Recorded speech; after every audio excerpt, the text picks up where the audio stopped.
இந்த கூட்டத்தினுடைய தலைவர் மாவட்ட கழகத்தினுடைய செயலாளர் சட்டமன்ற உறுப்பினர் அன்பரசு அவர்களை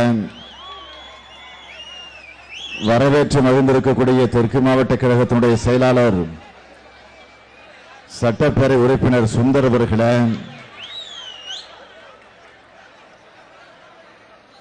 முன்னிலை ஏற்றுள்ள மறுமலர்ச்சி திராவிட முன்னேற்ற கழகத்தினுடைய துணை பொதுச் செயலாளர் அருமை சகோதரர் மல்லை சத்யா அவர்களே, சட்டமன்ற உறுப்பினர்கள் தாம்பரம் ராஜா அவர்களே, எழிலரசன் அவர்களே, நெல்லிக்குப்பம் புகழேந்தி அவர்களே, ஆர்டி அரசு அவர்களே,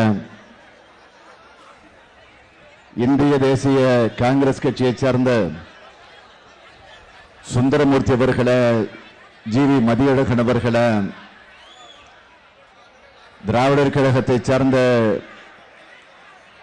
டிஏஜி அசோகன் அவர்களே, மறுமலர்ச்சி திராவிட முன்னேற்ற கழகத்தைச் சார்ந்த பார்த்திபன் அவர்களே, வளையாபதி அவர்களே, மார்க்சிஸ்ட் கம்யூனிஸ்ட் கட்சியைச் சார்ந்த சங்கர் அவர்களே, இந்திய கம்யூனிஸ்ட் இயக்கத்தைச் சார்ந்த மேகநாதன் அவர்களே, இந்திய யூனியன் முஸ்லிம் கட்சியைச் சார்ந்த தாவூத் அவர்களே,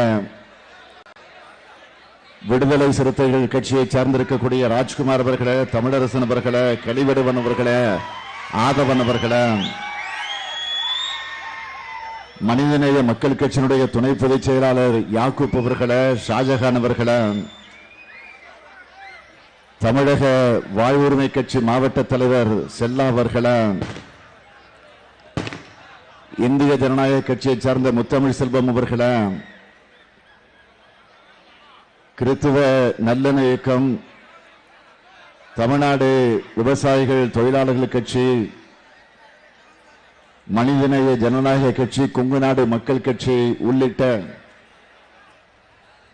தோழமை கட்சிகளை சார்ந்திருக்கக்கூடிய தோழர்களே, நண்பர்களே, நிறைவாக நன்றி நல்க இருக்கக்கூடிய ஒன்றிய கழகத்தின் செயலாளர் தமிழ்மணி அவர்களே, மற்ற மேடையில் அமர்ந்திருக்கக்கூடிய கழகத்தினுடைய முன்னோடிகளே, தோழமை கட்சியை சார்ந்திருக்கக்கூடிய தோழர்களே, பெருந்திரளாக திரண்டிருக்கக்கூடிய பெரியோர்களே, தாய்மார்களே, வணக்கத்திற்குரிய வாக்காளர் பெருமக்களே, என் அன்பிற்கும் பாசத்திற்கும் உரிய இளைய சமுதாயத்தினுடைய எண்ணரும் இனிய நண்பர்களே, என் உயிரோடு கலந்திருக்கக்கூடிய தலைவர் கலைஞர் அவர்களுடைய உயிரினும் உயிரான அன்பு உடன்பிறப்புகளே, உங்கள் அனைவருக்கும் என்னுடைய அன்பான வணக்கம். வருகிற 18ஆம் தேதி, ஏப்ரல் 18ஆம் தேதி நடைபெறவிருக்கக்கூடிய நாடாளுமன்ற தேர்தல் காஞ்சிபுரம் நாடாளுமன்ற தொகுதியினுடைய தேர்தல், அதை ஒட்டி நடைபெறவிருக்கக்கூடிய இந்த திருப்போரூர் சட்டமன்றத்தினுடைய இடைத்தேர்தல், அந்த தேர்தல்களில் நீங்கள் எல்லாம் சிறப்பான வகையில் மதச்சார்பற்ற முற்போக்கு கூட்டணியின் வேட்பாளர்களுக்கு ஆதரவு தர வேண்டும் என்ற உணர்வோடு திருக்கழுகுன்றத்தில் நடந்து கொண்டிருக்கக்கூடிய இந்த கூட்டத்தில் உங்களோடு சேர்ந்து நானும் பங்கேற்று உங்கள் அனைவரையும் சந்திக்கக்கூடிய வாய்ப்பினை பெற்றமைக்கு நான் மகிழ்ச்சி அடைகிறேன், பெருமைப்படுகிறேன், பூரிப்படைகிறேன், புலங்காகித உணர்வோடு உங்கள் முன்னால் நின்று கொண்டிருக்கிறேன்.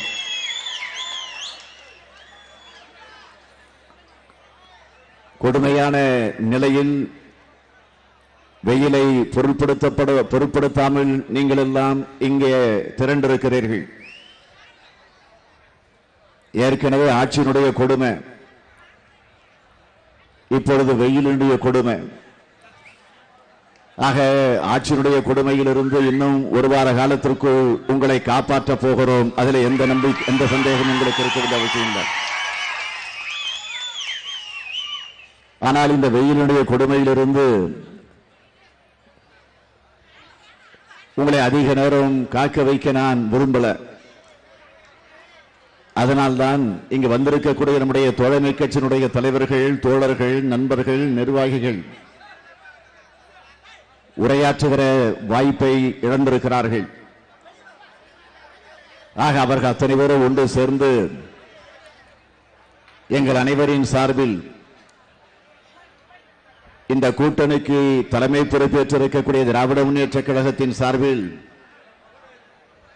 நீங்கள் மட்டுமே பேசினால் போதும் என்ற அந்த நிலையினை எடுத்து அந்த சூழ்நிலையில் நான் மட்டுமே உங்களிடத்தில் அவர்கள் அனைவரின் சார்பில் உரையாற்றக்கூடிய வாய்ப்பினை பெற்றிருக்கிறேன். வருகிற 18ஆம் தேதி மத்தியில ஆட்சி மாற்றத்தை உருவாக்கி தருவதற்கு நடைபெறவிருக்கக்கூடிய நாடாளுமன்ற தேர்தல், காஞ்சிபுரம் நாடாளுமன்றத்தினுடைய தேர்தலில் போட்டியிடக்கூடிய திராவிட முன்னேற்ற கழகத்தினுடைய அங்கீகாரம் பெற்றிருக்கக்கூடிய வேட்பாளராக மதச்சார்பற்ற முற்போக்கு கூட்டணியின் சார்பில் உங்களிடத்தில் ஒப்படைக்கப்பட்டிருக்கக்கூடிய அருமை நண்பர் ஜி செல்வம் அவர்கள், அதேபோல் திருப்போரூர் சட்டமன்றத்தினுடைய இடைத்தேர்தலில் மதச்சார்பற்ற முற்போக்கு கூட்டணியின் வேட்பாளராக கழகத்தின் அங்கீகாரம் பெற்றிருக்கக்கூடிய வேட்பாளர் செந்தில் என்கிற இதயவர்மன் அவர்கள். ஆக அவர்களுக்கு நீங்கள் உதயசூரியன் சின்னத்தில் ஆதரவு தந்து மிகப்பெரிய வெற்றியை தேடித்தந்தாக வேண்டும். நம்மை ஆளாக்கிய நம்முடைய ஒப்பற்ற தலைவர், 2000 ஆண்டுகள் நம்முடைய அன்னை தமிழகம் தவமிருந்து பெற்றெடுத்த தலைமகன், சிங்க நடையும் சிங்கார செல்ல நடையும் பொங்கு கடல் நடையும் புரட்சி கவிநடையும் தன்னுடைய உரைநடையால் கண்ட கோமான் அறிஞர் அண்ணா அவர்களால் உருவாக்கி தரப்பட்டிருக்கக்கூடிய உதயசூரியன் சின்னத்திலே நீங்கள் ஆதரவினை தந்தாக வேண்டும். அண்ணாவினுடைய இதயத்தை இரவலாக பெற்று தலைவர் கலைஞர் அவர்கள் தொடர்ந்து நின்று வென்று ஒரு மாபெரும் வெற்றியை பெற்றிருக்கக்கூடிய அந்த உதயசூரியன் சின்னம்தான் நீங்கள் ஆதரிக்க வேண்டிய சின்னம் என்பதை நான் இங்கு நினைவுபடுத்த விரும்புகிறேன். அறிஞர் அண்ணா அவர்களை நாட்டுக்கு தந்த காஞ்சிபுரம் இந்த காஞ்சிபுரம். ஆக அந்த காஞ்சிபுரத்தினுடைய நாடாளுமன்ற தொகுதியில போட்டியிடக்கூடிய நம்முடைய வேட்பாளர் செல்வம் அவர்களை நீங்கள் ஆதரிக்க வேண்டும்.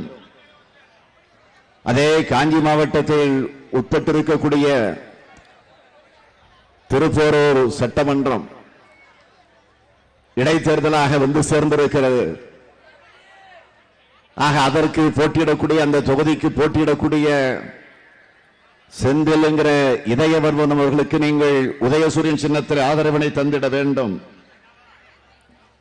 காரணம், நம்முடைய தாய்நாடாம் நம்முடைய தமிழ்நாட்டிற்கு தமிழ்நாடு என்று பெயரை சூட்டி இருக்கக்கூடிய சின்னம்தான் உதயசூரியன் என்பதை நீங்கள் மறந்துவிட மாட்டீர்கள். சமூக நீதி தத்துவத்தை இன்று வரை உணர்த்தி கொண்டிருக்கக்கூடிய சின்னம்தான் உதயசூரியன். பெண்களுக்கு சொத்தில சம உரிமை பெற்று தந்திருக்கக்கூடிய சின்னம்தான் உதயசூரியன். தமிழ் மொழிக்கு செம்மொழி என்கிற அங்கீகாரத்தை பெற்று தந்திருக்கக்கூடிய சின்னம்தான் உதயசூரியன். அனைத்து ஜாதியினரும் அர்ச்சகராகலாம் என்ற சட்டத்தை உருவாக்கி தந்திருக்கக்கூடிய சின்னம்தான் உதயசூரியன்.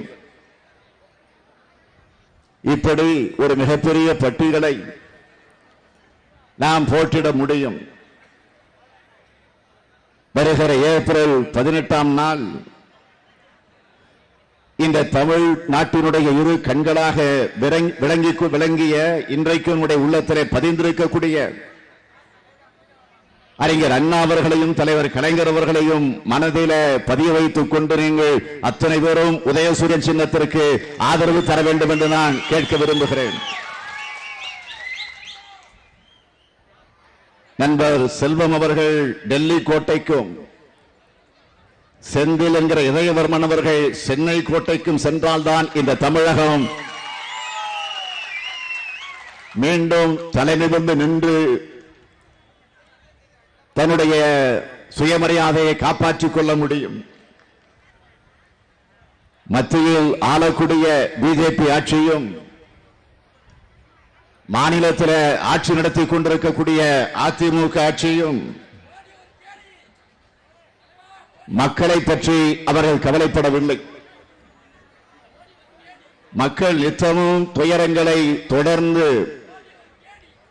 அனுபவித்துக் கொண்டிருக்கக்கூடிய கொடுமை நடந்து கொண்டிருக்கிறது. அதை பற்றி மோடிக்கோ எடப்பாடிக்கோ துளியும் கவலை இல்லை. அவருடைய கவலைகள் எல்லாம் பதவிகளை இருந்தே தீர வேண்டும், அதில் நீடித்தே இருந்திட வேண்டும், அதை காப்பாற்றிக் கொள்ள வேண்டும். சுயநலம் ஒன்றுதான் அந்த இரண்டு பேருடைய ரத்தத்திலே ஓடிக்கொண்டிருக்கிறது. அந்த சுயநல சக்திகள் இன்றைக்கு கூட்டு சேர்ந்திருக்கிறது. இந்த தேர்தலில் இந்தியாவில் பல மாநிலங்களில் இருக்கக்கூடிய முதலமைச்சர்களை எல்லாம் நாம் பார்க்கிறோம்.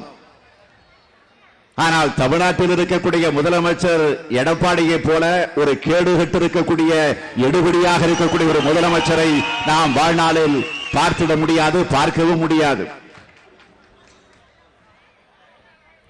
ஆக முதலமைச்சராக இருக்கக்கூடிய எடப்பாடி பழனிசாமி அவர்களை பொறுத்தவரையில் அவர் தனக்காக ஆட்சி நடத்துகிறார்,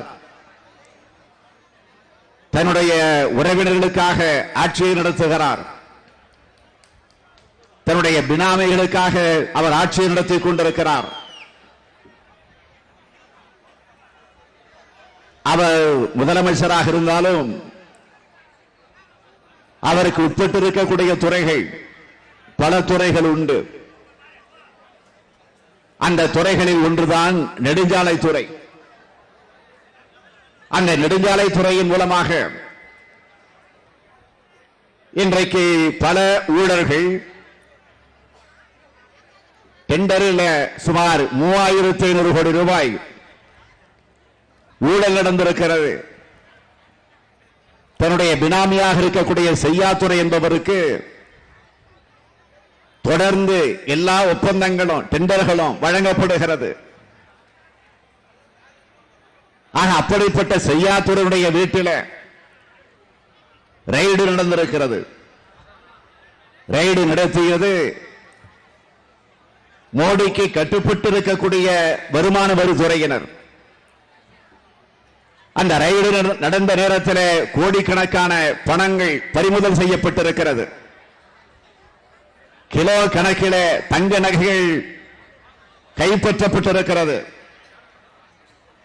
ஆக இந்த செய்யாத்துறையினுடைய நண்பர் எடப்பாடியோடு இன்றைக்கு கூட்டு சேர்ந்திருப்பது பிரதமர் மோடி அவர்கள். அது மட்டுமல்ல, துணை முதலமைச்சராக இருக்கக்கூடிய OPS ஓ பன்னீர்செல்வம் அவர்கள் அவருக்கு மிக மிக வேண்டிய நண்பர் சேகர் ரெட்டி அவர்கள். அந்த சேகர் ரெட்டியினுடைய அலுவலகத்தில் அவருடைய வீட்டில் அவர் நடத்தி கொண்டிருக்கக்கூடிய அந்த தொழில் கூடங்களில் ரெய்டு நடந்திருக்கிறது. அங்க ரெய்டு நடந்த நேரத்தில் தங்க கட்டிகள் பணம் கோடி கோடியாக கைப்பற்றப்பட்டிருக்கிறது. அந்த OPS தான் பிரதமர் மோடி அவர்கள் கூட்டு வைத்திருக்கிறார்கள். மக்கள் நல்வாழ்வுத்துறை அமைச்சராக இருக்கக்கூடியவர் விஜயபாஸ்கர் அவர்கள். அவருடைய வீட்டிலும் சோதனை நடந்திருக்கு. எதற்கு? ஆர்கே நகர், சென்னையில் இருக்கக்கூடிய ஆர்கே நகர் தொகுதியில இடைத்தேர்தல் நடைபெற்ற நேரத்தில் வருமான வரித்துறையினர் சோதனையிட்ட போது 89 கோடி ரூபாய்க்கு ஆவணங்கள் கைப்பற்றப்பட்டிருக்கின்றன. அந்த ஆவணங்களில் யார் யாருக்கு பணம் ஒதுக்கப்பட்டிருக்கிறது என்று தெளிவாக முதலமைச்சர் எடப்பாடி பழனிசாமிக்கு எவ்வளவு, துணை முதலமைச்சராக இருக்கக்கூடியவர்களுக்கு எவ்வளவு, அமைச்சர்களாக இருக்கக்கூடியவர்களுக்கு எவ்வளவு என்று ஒரு 8 அமைச்சர்கள் பட்டியலோடு 89 கோடி ரூபாய்க்கு உரிய அந்த ஆதாரங்களோடு இருக்கக்கூடிய ஆவணங்கள் கைப்பற்றப்பட்டிருக்கின்றன. ஆக கைப்பற்றப்பட்டது மட்டுமல்ல, பக்கத்தில் இருக்கக்கூடிய காவல் நிலையம், ஆரியபுரம் காவல் நிலையம், அந்த காவல் நிலையத்தில் எஃப்ஐஆர் பதிவு செய்யப்பட்டிருக்கு. ஆக அப்படிப்பட்ட முதலமைச்சராக இருக்கக்கூடிய எடப்பாடியோடு தான் இன்றைக்கு மோடி அவர்கள் கூட்டு வைத்திருக்கிறார்கள். அதே போலதான் குட்கா விவகாரம். குட்கா என்பது ஒரு கொடிய போதைப் பொருள். அந்த போதைப் பொருளை பயன்படுத்தக்கூடியவர்கள் உயிரோடு வாழ்ந்திட முடியாது. கொஞ்சம் கொஞ்சமாக அவருடைய உயிரை எடுத்துக் கொண்டிருக்கும். கேன்சர், புற்றுநோய் வரக்கூடிய அளவிற்கு அந்த குட்கா என்கிற போதைப் பொருளுக்கு உண்டு. ஆக அப்படிப்பட்ட அந்த போதைப் பொருளை சுதந்திரமாக அதை எல்லோரும் வாங்கக்கூடிய அளவிற்கு அதற்கு துணை நின்று இருக்கக்கூடியவர்களாக விஜயபாஸ்கர் மட்டுமல்ல, சட்டம் ஒழுங்கை பாதுகாக்க வேண்டிய காவல்துறை, அந்த காவல்துறையுடைய தலைமை பொறுப்பில் இருக்கக்கூடிய டிஜிபி ராஜேந்திரன் அவர்கள், அவர் உட்பட அதை விநியோகம் செய்வதற்கு துணை நின்று இருக்கக்கூடிய, மாமூல் வாங்கிக் கொண்டு விநியோகம் செய்வதற்கு துணை நின்று இருக்கக்கூடிய ஒரு கூட்டம் தான் அந்த கூட்டம். ஆக அந்த கூட்டத்திற்கு தலைமையேற்று இருக்கக்கூடிய அதிமுகவோடு பிரதமர் மோடி அவர்கள் கூட்டு வைத்திருக்கிறார்கள். மோடி அவர்கள் பிரதமராக ஏற்கனவே அவர் தேர்ந்தெடுப்பதற்கு முன்னால் மக்களிடத்தில் அவர் வாக்கு கேட்ட நேரத்தில் அவர் சொன்னது, ஊழல் இல்லாத ஆட்சியை நான் தருவேன் என்று உறுதிமொழி சொன்னார். ஆனால் இன்றைக்கு எடப்பாடியோடு கூட்டணி வைத்திருக்கிறார் என்று சொன்னால் ஊழலோடு இந்த ஊழல் கூட்டணி அமைந்திருக்கிறது தவிர வேற இல்ல. ஆக எந்த வித்தியாசமும் கிடையாது. இந்தியாவில் இதுவரை நடந்த ஆட்சிகளில் ஊழல் இல்லாத ஆட்சிதான் என்னுடைய ஆட்சி என்று தம்பட்டம் அடித்துக் கொண்டிருக்கிறார் பிரதமர் மோடி அவர்கள். நான் கேட்கிறேன், எடப்பாடியோடு கூட்டணி வைத்திருப்பதுதான் மோடியினுடைய பணியாக இருக்கிறது. அதை பற்றி மோடி பேசலாமா? நான் இன்னும் கேட்கிறேன், இந்திய நாட்டினுடைய பாதுகாப்புக்கு தேவையான ஹெலிகாப்டர் வாங்கியதிலேயே ஊழல் செஞ்சு ஊரே நாடு சந்தி சிரிச்சுக்கிட்டு இருக்கு பிரதமர் மோடி அவர்களை பார்த்து. ஆக பாதுகாப்பு துறையிலே ஊழல் செய்திருக்கக்கூடிய மோடி எல்லா துறைகளிலுமே ஊழல் செய்து கொண்டிருக்கிறார் என்ற செய்திகள் தொடர்ந்து வந்து கொண்டிருக்கிறது. நேற்றைக்கு பத்திரிகைகளில் வந்திருக்கக்கூடிய ஒரு செய்தி, என்ன செய்தி கேட்டீங்கன்னா, லோக்பால் அமைப்பினுடைய தலைவராக ஓய்வு பெற்ற நீதிபதி பினாகி சந்திரகோஷ் பொறுப்பேற்றுக் கொண்டிருக்கிறார். அவருக்கு பதவி பிரமாணம் டெல்லியில் நடந்திருக்கிறது. எங்கு? ராஷ்டிரபதி பவனில்.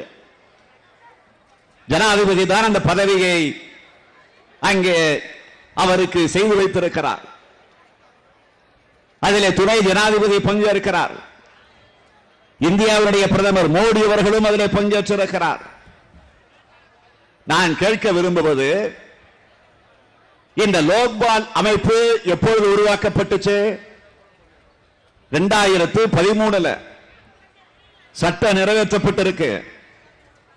ஆனா 2013 இதை சட்டமாக்கியதற்கு பிறகு 5 வருஷமா அந்த லோக்பால் அமைப்புக்கு தலைவர் நியமிக்கப்படல. அதற்கு பிறகு உச்சநீதிமன்றம் இறுதி எச்சரிக்கை சொன்னிச்சு, உடனடியாக லோக்பால் அமைப்பிற்கு தலைவரை நியமிக்க வேண்டும் என்று உச்சநீதிமன்றம் இறுதி எச்சரிக்கையாக அறிவிக்கிறது. ஆனால் இதுநாள் வரையில் அந்த லோக்பால் அமைப்புக்கு தலைவரை நியமிக்காமல் இருந்ததற்கு என்ன காரணம்? அப்படி நியமிச்சிருந்தா இந்த ரஃபேல் ஊழல் வழக்கு ரோட்டுக்கு வந்திருக்கும், சண்டைக்கு வந்திருக்கும், அதை செய்ய முடியாமல் காரியங்கள் கூட ஆகியிருக்கும் என்ற அச்சத்தின் காரணமாக பயந்து அதை நியமிக்காமல் இருந்திருக்கிறார்கள். ஆனால் இப்போது ஏன் நியமித்திருக்கிறார்கள்? இந்த தேர்தலில் நிச்சயமாக மோடி அவர்கள் வெற்றி பெறப் போவதில்லை, அவர் ஆட்சிக்கு வர முடியாது என்பதை தெரிந்து அதை புரிந்து வைத்துக் கொண்டு இப்பொழுது நியமித்திருக்கிறார். அதுதான் வேறல்ல.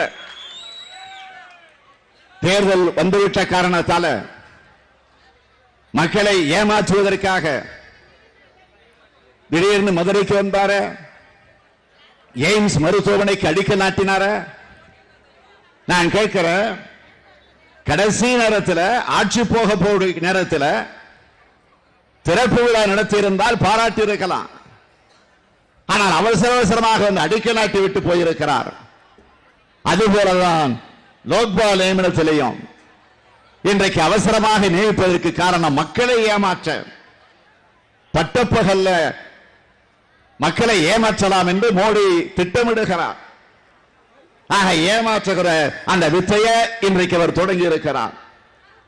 அதனால்தான் இருட்டில் கொலை செய்யக்கூடிய எடப்பாடிய அவருக்கு ரொம்ப பிடிச்சிருக்கு. அந்த எடப்பாடி இப்போது தேர்தல் பிரச்சாரத்தில் என்ன பேசுகிறார்? இது தர்மத்திற்கும் அதர்மத்திற்கும் நடக்கக்கூடிய போராட்டம், தர்மம் தான் வெற்றி பெற போகிறது என்று எடப்பாடி தேர்தல் பிரச்சாரத்தில் இப்பொழுது பேசி வரக்கூடிய காட்சியை பார்க்கிறோம். இந்த நாட்டில் தர்மத்தை பத்தி பேசுவதற்கு யாருன்னு ஒரு வளமுறை இல்லாம போயிடுச்சு, விவசாயம் இல்லாமல் போயிடுச்சு. இப்போ தர்ம யுத்தத்திற்கு எவ்வளவு விலை என்பது ஓபிஎஸ் யூபிஎஸ்க்கு மட்டும்தான் தெரியும். ஜெயலலிதாவுக்கு என்ன நடந்தது எனக்கு தெரியாது, விஜயபாஸ்கருக்கு தான் தெரியும் என்று சொன்னவர் ஓபிஎஸ் அவர்கள். எங்களை எல்லாம் மருத்துவமனையிலே உள்ள விடல, மருத்துவமனையில உள்ள விட்டது மக்கள் நல்வாழ்வுத்துறை விஜயபாஸ்கர் தான். அவர்தான் அடிக்கடி உள்ளே போய்விட்டு வந்தார் என்று சொன்னவர் ஓபிஎஸ்.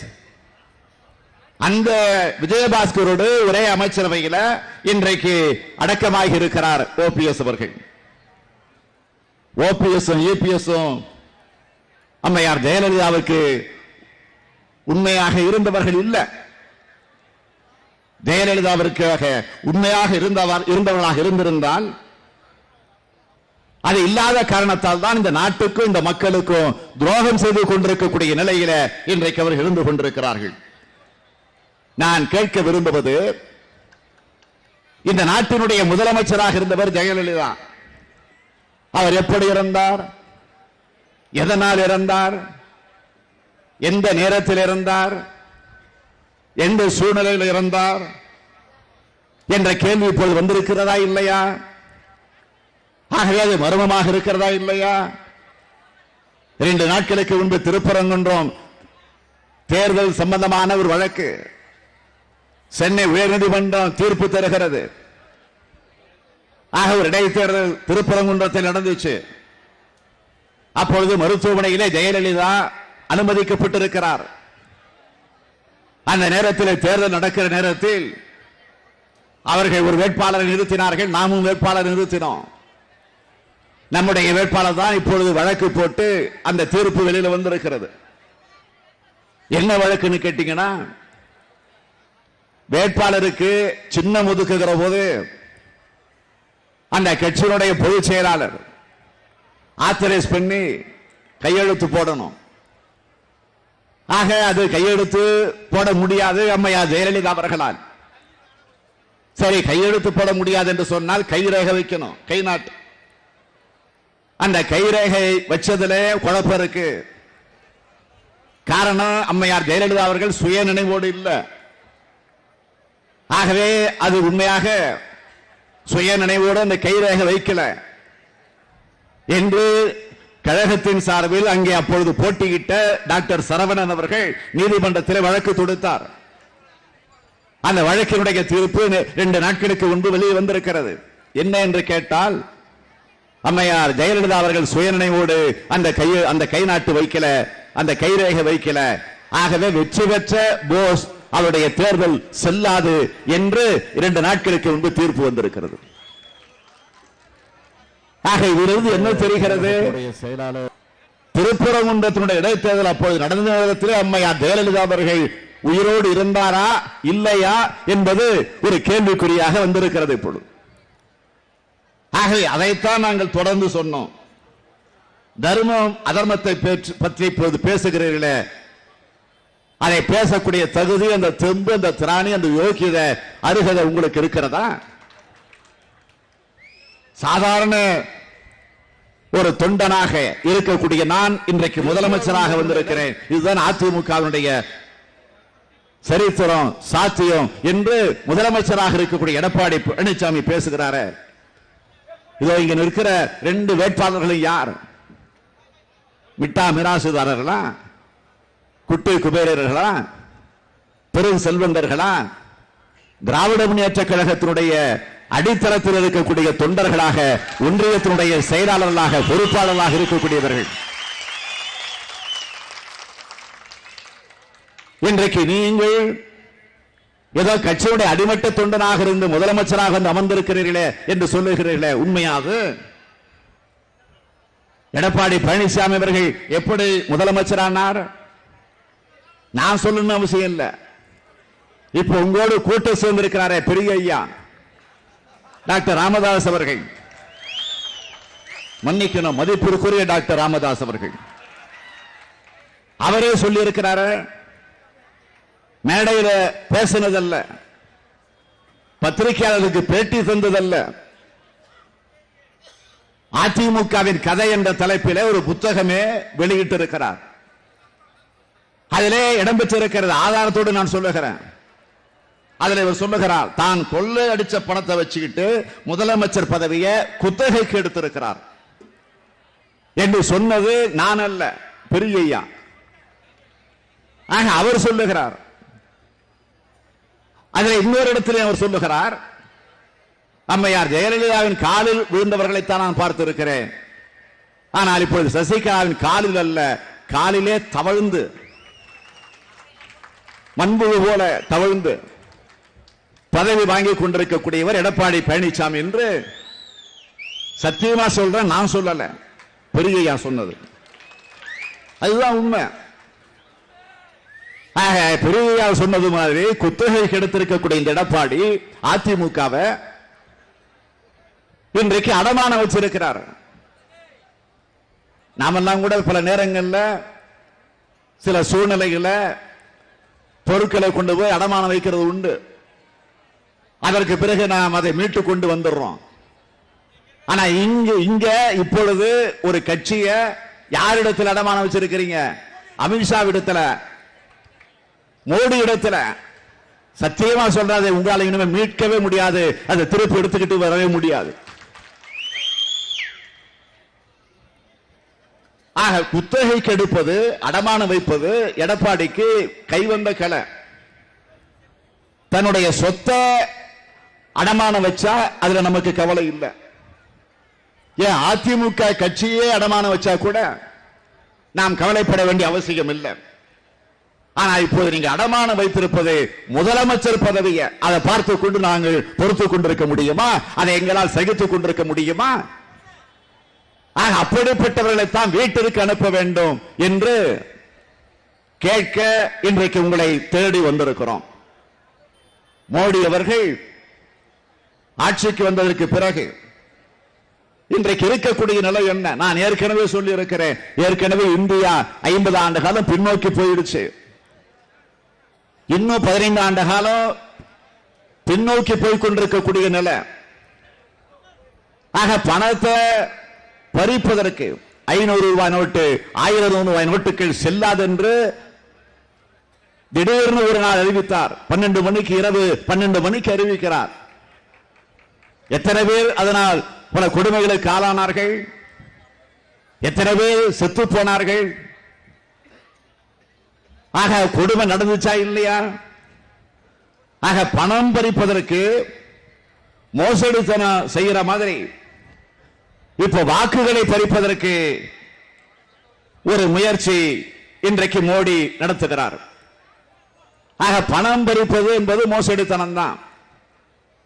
ஆனால் வாக்குகளை பறிக்க வேண்டும் என்பதற்காக செய்கிற காரியத்திற்கு மோசடித்தனம் அல்ல, அது மோடித்தனம் என்றுதான் நாம் அழைக்க வேண்டும். ஆக அது மோசடித்தனம், இது மோடித்தனம். மோசடித்தனத்திற்கு தண்டனை தண்டனை கொடுக்கும், சட்டம் வந்து தண்டனை கொடுத்துரும் மோசடித்தனத்துக்கு. ஆனால் மோடித்தனத்துக்கு சட்டம் தண்டனை கொடுக்காது. ஆனால் யார் தண்டனை கொடுக்கணும்னா, இதோ இங்க அமர்ந்திருக்கக்கூடிய இந்த வாக்காளர் பெருமக்கள் தண்டனை கொடுக்கணும், மக்கள் தண்டனை கொடுக்கணும். ஆக இன்றைக்கு நாடாளுமன்ற தேர்தலோடு திருப்போரூர் தொகுதியினுடைய சட்டமன்ற தேர்தல், இந்த தேர்தல் மட்டும் அல்ல, 18 இடங்களில் நடைபெறக்கூடிய நிலையில அந்த தேர்தலையும் சந்திக்க இருக்கிறோம். ஆக இதில் நான் கேட்க விரும்புவது, கோமாளிகளும் ஊழல்வாதிகளும் இருக்கின்ற ஒரு கேபினெட் தமிழ்நாட்டில் அமைந்திருக்கு. உதாரணத்துக்கு சொல்லணும்னா, தெர்மாக்குளை வச்சு வைகை ஆற்று தன்னையே மூடணும், அது கோமாளித்தனம். மின்விளக்கில முட்டையில ஊழல், அது ஊழல் தனம். இந்த ரெண்டை தவிர வேற எதையும் இந்த ஆட்சி செய்யல. லஞ்சம், ஊழல், முறைகேடு, கரப்ஷன், கமிஷன், கலெக்ஷன் எல்லா துறைகளும் நடந்து கொண்டிருக்கிறது. நான் ஏற்கனவே சொன்னது போல ஐவிஎஸ்ல நெடுஞ்சாலை துறையில 3000 கோடி ரூபாய் அளவிற்கு டெண்டர் எடுக்கிறதுல ஊழலை செஞ்சு அதை ஆதாரத்தோடு எங்களுடைய கழக அமைப்பு செயலாளர் RS பாரதி அவர்கள் உயர்நீதிமன்றத்திற்கு சென்று வழக்கு போட்டார். முகாந்திரம் இருக்கிறது. ஆகவே இதை உயர்நீதிமன்றம் விசாரித்தால் நியாயம் கிடைக்காது. எனவே சிபிஐ விசாரிக்க வேண்டும் என்று உயர்நீதிமன்றம் தீர்ப்பு.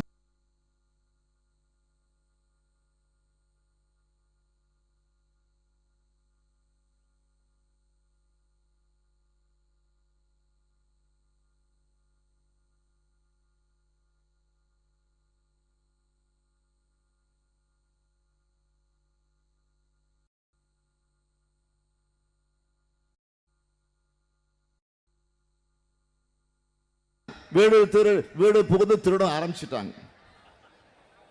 அதுக்கு உதாரணம் தான் கொடநாடு. எந்த திருடனும் தான் சொந்த வீட்டில் போய் திருட மாட்டான். ஆனா இந்த திருடன் வளர்த்த அம்மையார் ஜெயலலிதா வீட்டிலேயே புகுந்து திருடி இருக்கக்கூடிய கூட்டம் தான் எடப்பாடி தலைமையில் இருக்கக்கூடிய கூட்டம். தனக்கு இந்த வாழ்க்கையை கொடுத்தவர் அவர். இன்னைக்கு கரப்ஷன், கமிஷன், கலெக்ஷன் செஞ்சுட்டு இருக்கீங்களா, அதுக்கு வழிவகுத்து தந்திருக்கக்கூடியவர் அவர். முதலமைச்சர் பதவியில் இன்றைக்கு உட்கார்ந்து கொண்டிருக்கிறீர்களே, அதற்கு காரணகர்த்தா அவர். ஆக அவருடைய வீட்டிலே புகுந்து இன்னைக்கு கொள்ளைய பண்ணிருக்கிறீங்க, கொலையை செஞ்சு முடிச்சிருக்கிறீங்க. கொடநாடு கொலை என்பது என்ன? அங்கிருந்த ஒரு வாட்ச்மேன் கொலை செய்யப்படுகிறார். என்ன காரணம்? அந்த கொடநாட்டில் 2000 கோடி ரூபாய் பணம் இருக்கு. அது மட்டுமல்ல, இவருடைய வண்டவாளங்கள் அத்தனையும் ரெக்கார்டா அம்மையார் ஜெயலலிதா அவர்கள் கம்ப்யூட்டர்ல, பென் டிரைவ்ல எல்லாத்தையும் பதிவு செஞ்சு வச்சிருக்கிறாங்க. அந்த வீடியோ பதிவுகள் அத்தனையும் இருக்கு. ஆக ஜெயலலிதா மறைந்ததற்கு பிறகு அதை உள்ளே இருந்து வெளியில் அந்த பங்களாவில் இருந்து எடுத்துக்கொண்டு வர வேண்டும் என்று திட்டமிட்டு அவர்கள் இந்த காரியத்தில் ஈடுபட்டு இருக்கிறார்கள். அதற்காக கேரள மாநிலத்திலிருந்து ஒரு 11 பேரை கூலிப்படையை நியமிச்சிருக்கிறாங்க. அதற்கு கனகராஜ் என்கிற ஒருவர், யார் அவர்? ஜெயலலிதாவுக்கு டிரைவர், சசிகலாவுக்கு காரோட்டியவர், போயஸ் தோட்டத்தில் இருந்தவர், கொடநாட்டிலும் இருக்கக்கூடியவர். ஆக அவர் மூலமாக அவரை பயன்படுத்திக் கொண்டு உள்ளே இருக்கக்கூடிய பணத்தை வெளியிலே நீ கொண்டு வந்து சேர்த்து விட்டால் உனக்கு 5 கோடி கமிஷன் உண்டு என்று ஒப்பந்தம் போட்டு, அதற்காக அந்த கனகராஜ் கேரளாவிலிருந்து 11 பேரை கூலிப்படையை நியமிச்சு அதன் மூலமாக இந்த திட்டத்தை அவர்கள் நிறைவேற்றுகிற போது வாசலிலே காவலுக்கு நின்று கொண்டிருந்த அந்த காவலாளியை கொலை செய்துவிட்டு அந்த கொலையை மூடி மறைக்க மேலும் 4 கொலைகள் நடந்தாதா இல்லையா? கொடநாடு கொலை மற்றும் கொள்ளை வழக்கில் ஈடுபட்ட 5 பேரை குண்டர் சட்டத்தில் ஏற்கனவே இந்த அரசு கைது செய்து உள்ளே வைத்திருக்கு. ஆனால் திடீர்னு இப்போ மீண்டும் குண்டர் சட்டம் வந்திருக்கு. இதற்கு ஆக இந்த வழக்கில் கைது செய்யப்பட்டு சிறையில் இருந்த சயன், அந்த சயன் ஏற்கனவே 9/9/2017 அன்று ஜாமீனில் வெளியில் வந்திருக்கிறார். 16 மாதங்களுக்கு மேல் அந்த ஜாமீனை ரத்து செய்யுங்கள் என்று இந்த எடப்பாடி அரசு நீதிமன்றத்தை நாடல. ஜாமீன்ல வெளியில் வந்து 16 மாசமாக வெளியில் இருக்கிறார். யார்? சயன், அந்த கூலிப்படையில் இடம்பெற்றிருக்கக்கூடிய ஒருவர். ஆனால் அப்பொழுதெல்லாம் அதை பற்றி சிந்திக்கல, குண்டர் சட்டத்தில் போடணும்னு. ஆனால் எடப்பாடி பழனிசாமிக்கு அந்த கொலையிலே தொடர்பு இருக்கிறது என்று வெளியிலே அவர் பத்திரிகையாளருக்கு பேட்டி தருகிறார். அந்த சயன் குற்றம் சாட்டி வீடியோ வெளிவந்த பிறகு அவரை மீண்டும் கைது செய்கிறாங்க. கைதான சயனையும் மனோஜையும் ரிமாண்ட் பண்ணவே போதிய காரணங்கள் இல்லை என்று சொல்லி சென்னை நீதிமன்றம் அவர்களை கைது செய்ய மறுத்திருக்கு. பிறகு சயன் மனோஜ் ஜாமீன் ரத்து செய்யுங்கள் என்று உதகை நீதிமன்றத்தில் மனு போட்டு அதற்கு பிறகு அவர்களை கைது செய்து சிறையில் வைக்குது. அதற்கு பிறகு 2019 பிப்ரவரி 8ஆம் தேதி சயன் மனோஜ் ஆகியோருடைய ஜாமீன் ரத்து செய்கிறது நீதிமன்றம். அதைத் தொடர்ந்து மீண்டும் 21/3/2013 அன்று மாவட்ட ஆட்சித்தலைவர் கையொப்பமிட்டு அவர்களை குண்டர் சட்டத்தில் கைது செஞ்சு 22ஆம் தேதி கோவை மத்திய சிறையில் கொண்டு போய் அடைத்து வைத்தார்கள். அடைத்து வைத்திருக்கக்கூடியவர்கள் எங்கே அடைத்து வைக்கப்பட்டிருக்கிறார் என்று கூட இன்று காலையிலே பத்திரிகைகளில் செய்தி வந்திருக்கிறது. தீவிரவாதிகள் அடைப்பட்டிருக்கக்கூடிய அறையில், இன்னொருவர் மனநோயாளிகள் அடைத்து வைக்கப்பட்டிருக்கக்கூடிய அறைகளில். ஆக அவரிடத்திலே கட்டாயப்படுத்துகிறார்கள், மிரட்டுகிறார்கள், அச்சுறுத்துகிறார்கள். ஆக இப்ப வெள்ளை காகிதத்திலே கையெழுத்து போடுங்கள் என்று அவர்களை தொடர்ந்து மிரட்டிக் கொண்டிருக்கிறார் என்ற செய்தி காலையில் வந்து கொண்டிருக்கிறது. அது மட்டும் இல்ல, இப்ப வாட்ஸ்அப்ல தொலைக்காட்சிகள்ல ஒரு செட்டப் செஞ்சு வீடியோ போட்டிருக்கிறாங்க. சயன் பேசுற மாதிரி என்னை கட்டாயப்படுத்தி எடப்பாடி பழனிசாமி மீது இந்த குற்றத்தை சொல்ல சொன்னார்கள் என்று ஒரு செய்தியை வெளியிட்டிருக்கிறாங்க. சிறையில் இருக்கிறார் சயன். ஆக இப்படி ஒரு செய்தி வெளியில வருதுன்னா உருவத்தை காட்டல, வெறும் குரல் மட்டும்தான் வெளில வருது. ஆனா தெம்பு இருந்தா, திராணி இருந்தா, தைரியம் இருந்தா அவரை வெளியில விட்டுட்டு அதை சொல்ல சொல்லுங்கள், நாங்கள் ஏற்றுக்கொள்கிறோம். ஆகவே கொடநாடு கொலை நடந்தப்போ அப்ப குண்டர் சட்டத்தில் அடைக்கல சயனை. ஆனா வெளியில இந்த செய்தியை சொன்னதற்கு பிறகு இப்போது குண்டர் சட்டத்தில் அடைக்கிறாங்க. ஆக இந்த வீடியோவுடைய பின்னணி என்ன? குண்டர் சட்டத்தில் அடைச்சு விட்டு இது போன்ற ஒரு வீடியோவை வெளியிட்டுக் கொண்டிருக்கக்கூடிய நிலை இன்றைக்கு அவளுக்கு ஏன் வந்திருக்கு? ஆகவே இதிலிருந்து எப்படியாவது தப்பிக்கலாம் என்கிற முயற்சி.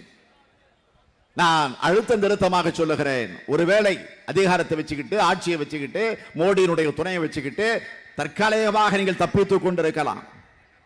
உறுதியோடு சொல்றேன், விரைவில் மத்தியில அதைத் தொடர்ந்து மாநிலத்தில் ஆட்சி மாற்றம் என்று உருவாகுகிற போது தேர்தல் அறிக்கையில சொல்லி இருக்கிறோம், கொடநாடு விவகாரத்தில் உண்மையை கண்டுபிடிச்சு உரியவர்களுக்கு தண்டனை தருவோம் என்று தேர்தல் அறிக்கையில சொல்லி இருக்கிறோம். அதைத்தான் நான் மீண்டும் சொல்லுகிறேன். நாம் ஆட்சிக்கு வருகிறோம், வந்ததற்கு பிறகு காரியங்களை, திட்டங்களை, மக்கள் பணிகளை நிறைவேற்றுகிறோம் என்பது ஒரு கட்டம். அது ஒரு பக்கமாக இருந்தாலும், ஆனால் அம்மையார் ஜெயலலிதா அவர்கள் ஒரு முதலமைச்சராக இருந்து அதனுடைய மரணத்திலே மர்மம் இருந்து, அந்த மர்மத்தையும் தாண்டி கொடநாட்டில் இப்படி ஒரு சம்பவம் நடந்திருக்கு, 5 பேர் கொலை செய்யப்பட்டிருக்கிறார்கள், அதற்கு முதலமைச்சரே காரணமாக இருந்திருக்கிறார் என்று எல்லோரும் பேசக்கூடிய நிலை வந்துருச்சு. ஆகவே உண்மை நிலையை கண்டுபிடிச்சு உறுதியாக சொல்லுகிறேன், அவளுக்கு உரிய தண்டனையை வழங்குவதுதான் திராவிட முன்னேற்ற கழக ஆட்சியினுடைய கொள்கையாக இருக்கும். இந்த ஸ்டாலினுடைய உறுதியாக அது இருக்கும் என்பதை நான் அழுத்த திருத்தமாக தெரிவிக்க விரும்புகிறேன்.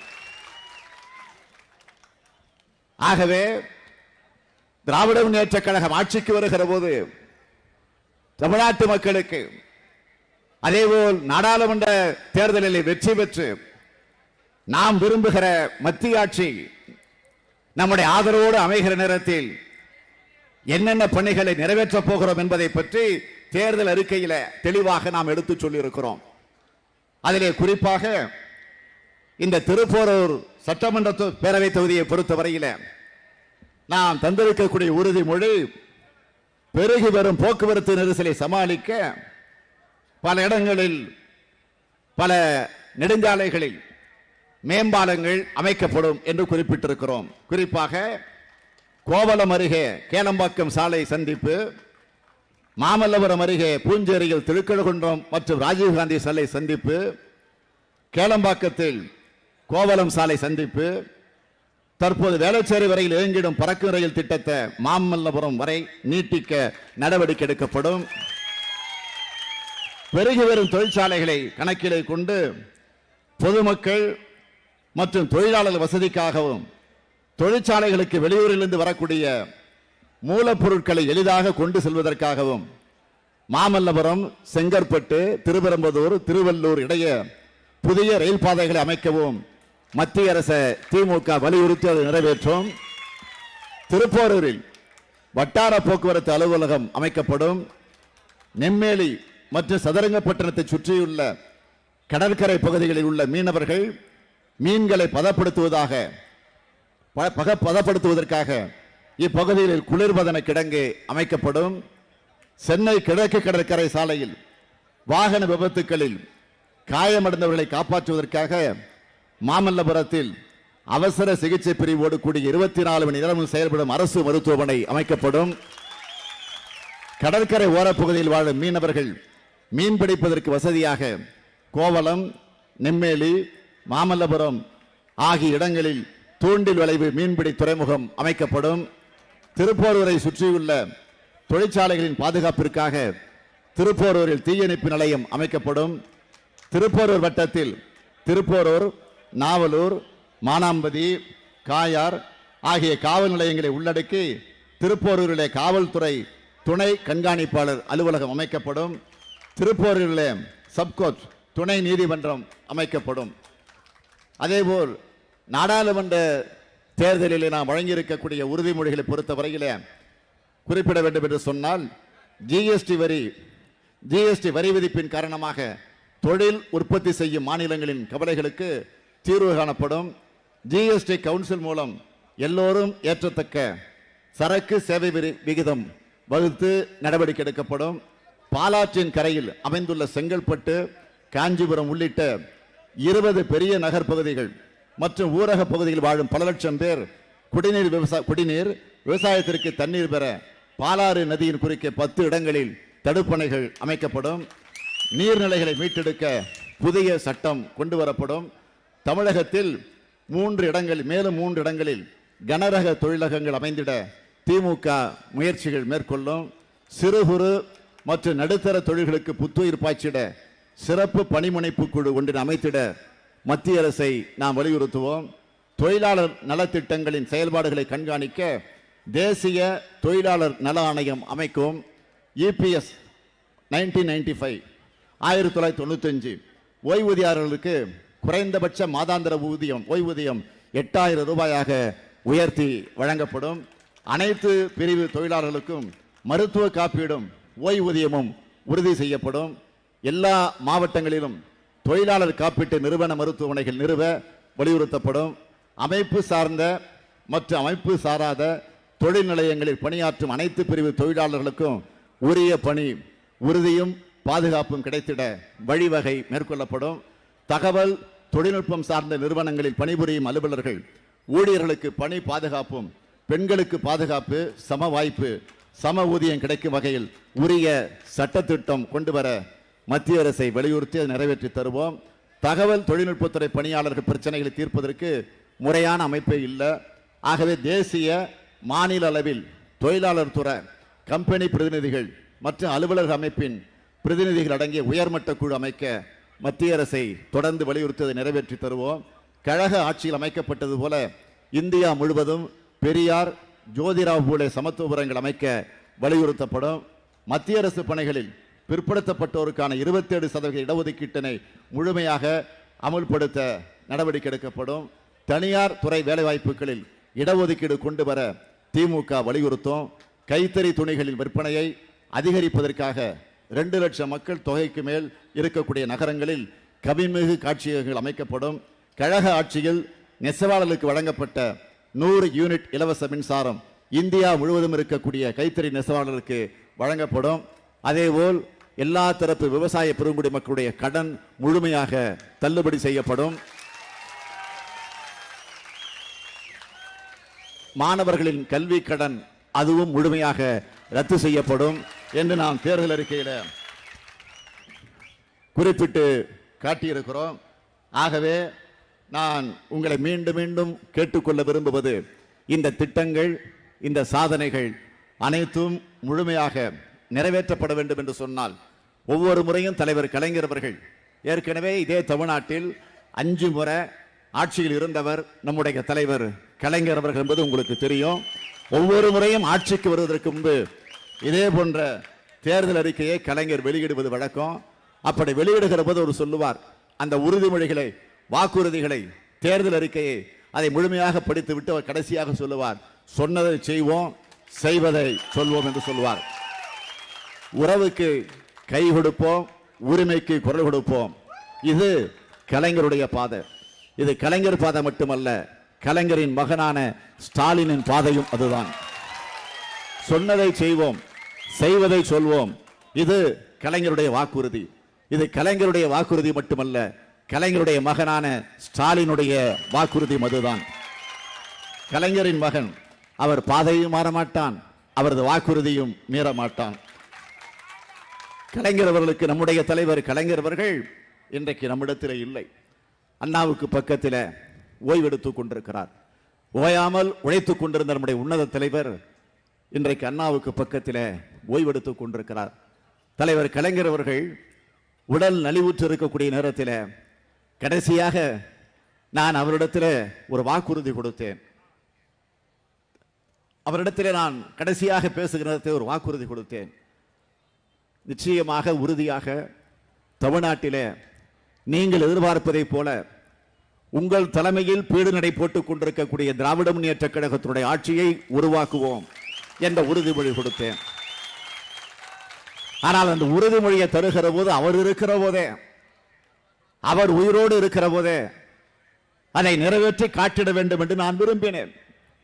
ஆனால் காலத்தின் சூழ்நிலை அவரை நம்மிடமிருந்து பிரித்து விட்டது. ஆனால் பிரித்திருந்தாலும் இன்றைக்கு நம்முடைய உள்ளத்திலே வாழ்ந்து கொண்டிருக்கிறார்.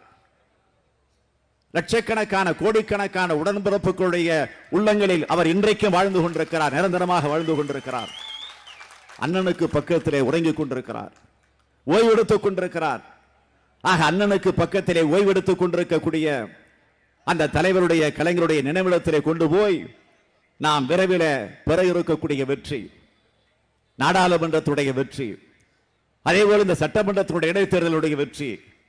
ஆகவே மீண்டும் திராவிட முன்னேற்ற கழகம் தமிழ்நாட்டிலே ஆட்சி பொறுப்பை ஏற்றிருக்கிறது. மத்தியிலே நாம் விரும்புகிற நம்முடைய ஆதரவு பெற்ற ஆட்சி அமைந்திருக்கிறது. அந்த வெற்றிக்கணியை கொண்டு போய் தலைவருடைய நினைவிடத்தில் ஒப்படைக்க உறுதி எடுப்போம், சபதம் ஏற்போம். உதயசூரியனுக்கு நீங்கள் ஆதரவு தாருங்கள். நம்முடைய வேட்பாளர் நாடாளுமன்றத்திற்கு செல்வம் அவர்களுக்கும் திருப்போரூர் சட்டமன்ற தொகுதிக்கு இதயவர்மன் அவர்களுக்கும் நீங்கள் ஆதரவு தாருங்கள் என்று கேட்டு விடைபெறுகிறேன். நன்றி, வணக்கம்.